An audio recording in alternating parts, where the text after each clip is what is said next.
Dacos has a lot to explain for him. Well, I think he's introduced a fantastic kick. Every week we see some beauties, but not sure it was the right option for Fisher then.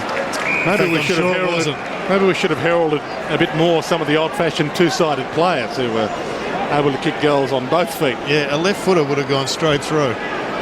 From the ball in. Big minute 20 coming up here. Bird threads it out. Goods manhandled off it. Jude Bolton, poke pass over the head of Ves Primi. O'Loughlin, Ves Primi gets another chance here. Runs in on Bauer. Thought about the handball. Gives the handball. And White kicks goal number 4. Keeps the game alive, but more with a view to the long term. Jason, I reckon Ves Primi showed he's got a footy brain there. He held this up really well. He ran a long way after that first bounce. I dare say almost too far, but he played it well. He kept his options open. He said if they keep peeling off me, I'll run in and kick the goal. But if he comes away from his opponent, Thornton, then I can hand pass over the top and make sure of it. Geez, Thornton did it well too. He really held back to the last second. Did it well.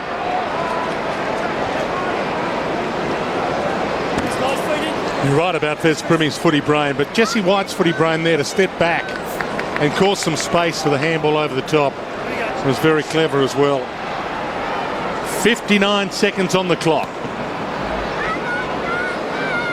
Hampson from the ball up with the palm down. Bentley caught by O'Keefe. Kick smothered by Jolly. Simpson tried to thread it out. Goods. Danger here for Carlton. Goods back. McVeigh spears the pass to O'Loughlin. Such a good kick, Jared McVeigh. He doesn't like his chances from there. He doesn't know how long left. He's got to go back and have a shot for this. Jolly one-on-one in the squares is good an option if he doesn't make it. Well, Adam Goods is lurking. Here we go. He's got to know the sign is not far away. There's 32 minutes on the clock. Gives it up to Goods. He bangs it long. Oh, White with a huge leap. No free. Out of play. So one last roll of the dice from the ball in here for the Swans. Didn't do that well, Michael O'Loughlin. If you're going to give off the hand pass, it's got to be to someone that can actually get themselves in range. But he handballed backwards to Goods, who then unloaded from 55. Big pack around this ball in. Jolly and Cruiser. Ball knocked down. Bentley and McVeigh. Bentley over it and clever there. That's the second roll. Doesn't get it out. We're down to 9. You wouldn't think time for a Carlton score, but plenty of time for a Swan score here. Margin stands at 15. Jolly with a slap back. O'Keefe, oh, more than a score. Cuts the margin back to 9.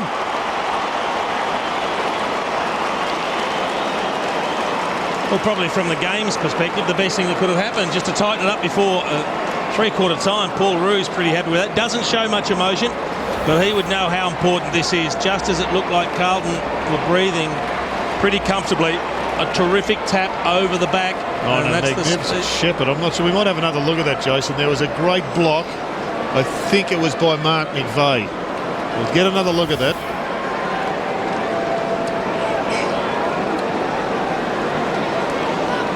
This is like when you're leading by less than a kick, get Mark McVeigh involved there, but they've got that many numbers behind the ball now, Sydney. It's like they're in front a couple of points just before the final siren.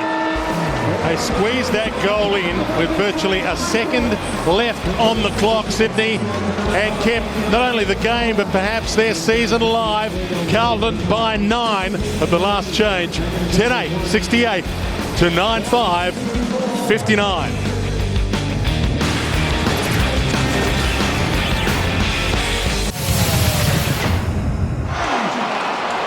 Final term underway.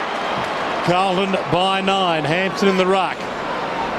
O'Keefe had a piece of it. Gibbs has a piece of him. Secondary ball up. Kirk trying to generate something. The captain. Judd stalking the pack. Ruckman tie up. Bounce favoured Hanson. Down to Murphy. Fisher. Can't take the mark, but crumbs it beautifully. Hands it up. Gibbs hasn't been his day. Makes it his moment.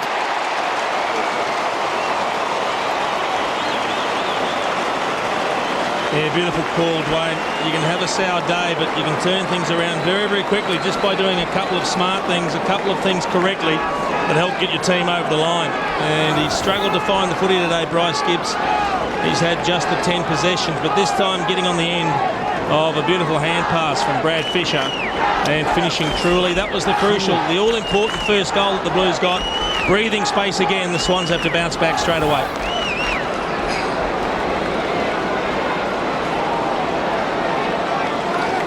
Emphatic, it went straight through the middle. What a good start to Bryce Gibbs and the Blues in this quarter. Crowd hushed again. Jolly up against Hampson. Hampson looked at only the ball. Judd caught by Jack, shrugs him, hands it up to Carazzo. Little pop inside 50 to Favola. Can't half volley it, dishes it back. Eddie Betts, Carazzo from 48 to make it 2 in a minute. Oh, they can smell September.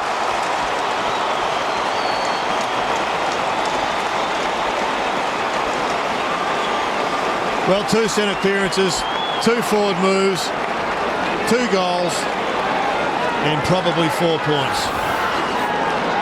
Carazzo just getting the start. Nice hands from Fev. Like Fev games today, I think he's been really instrumental in a number of goals outside the ones he's kicked himself. But then Carazzo fired up, and it was a fantastic goal to him. Brad Ratton on screen, with Montgomery in the foreground. Carazzo. I dare say they're a little bit more comfortable now, Dwayne. As the game's progressed, I think they've proven to have a little bit more run, the Blues, as opposed to the Swans. Jolly wins this down to Jack. Gets the kick away to half forward. Ablett manhandled, hassled, got it somehow, but they've got him. No Pryor, ball up. Is an era about to end for the Sydney Swans after playing finals in all 6 full seasons under Paul Roos so far. Got to move it quick. That's what he does. That's a good kick. O'Loughlin on the move, couldn't take the second grab. Good fist from Anderson. It was a legal fist. Bird slung, Joseph wrapped him up. Tunnelled out Best Primmy. And O'Keefe locks it in. What I liked about the Darren Jolly kick before, he got back, he moved the ball quickly before Carlton players around the stoppage were able to get back and fill up the space, and he kicked it to the advantage of Michael O'Loughlin. Nathan Gibbs, Swans doctor, out talking to Craig Bolton. Because Bolton was given a bad kick in the head early. A little fumble by Gibbs after getting it from Murphy there. Never seen a good kick in the head, by the way. No. They're not dead yet, the Swans. They're on life support. They are. Houlihan gets the kick. Bouncing ball. Grundy wobbles it towards half forward. Kirk hands it up. Shaw wide. Tough ball to mark. Joseph thumps it out. He chose the wrong target there. Yeah. Very short. He's kicking to Des Premier. Why wouldn't you kick to Jesse White, the man that's hot? He's kicked 4. The big arms to reach up and mark the ball above his opponent's height, Brett Thornton. Give him a chance. Gibbs on O'Keefe now would appear to be a more comfortable move for him. Ablett got it from Kirk, caught. Had Pryor there. O'Keefe, he's caught. Great tackling, good harassment from the Blues, and Houlihan with a torpedo towards the wing. Favola comes hard, attacks it, takes it, dishes it. Umpire said he was out, but that'll do. Just the 3 goals for Brendan Favola, but as the guys have mentioned, he has fought hard for possessions up the field, to tackle, to be a part of it. It's been good Fev. Jolly and Hampson. Toe poke, clear. Judd. High kick to Cruiser. Can't get near it. Manhandled. Toes it off the deck. Favola can't get near it. Towed away from him. Still a chance, Judd. Overran it, left it behind. Goods went off the deck. Fisher out wide. And it carries. It's out on the full. 21 points the margin. 42,000 people in the dome. Another good crowd. Fantastic season. Seen some sensational games. And here at the Dome, we've had a